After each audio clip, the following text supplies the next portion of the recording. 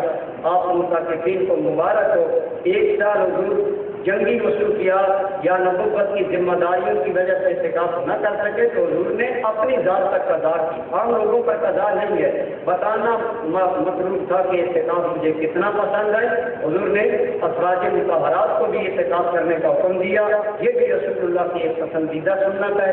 10 دن نہیں، کم دن بیٹھ لیں، 4 دن، 2 دن، 1 دن، جتنا ممکن ہو اس سنت میں ضرور آئیں۔ وجہ یہ ہے کہ 1 دن کا اعتکاف بھی اعتکاف کرنے والے اور جہنم کے درمیان اتنا بڑا خلا کرا دیتا ہے جتنا خلا زمین اور آسمان کے درمیان۔ یہ بھی ایک حضور کی معبود سنت ہے، حضور کی سنتوں پر عمل کرنا چاہیے، حضور کی اطاعت کرنی چاہیے۔ اللہ تعالی ہمیں توفیق عطا فرمائے۔ اب کوئی دوست اختتام محفل کی دعا ہمیں پڑھا دے، جو ہمارے کوئی معتکفین میں سے کون پڑھا سکے گا؟ یاد کھڑا کریں۔ ماشاء اللہ یہ بچہ کھڑا کر رہا ہے، اور کن کن لوگوں کو یاد ہے یہ دعا؟ جسے پاک ہے اگر کسی محفل کے اختتام پر یہ دعا پڑھ لی جائے، اللہ اس محفل کی غلطیاں معاف فرما دے۔ نشاط سے اپنے دعا فرمائیں۔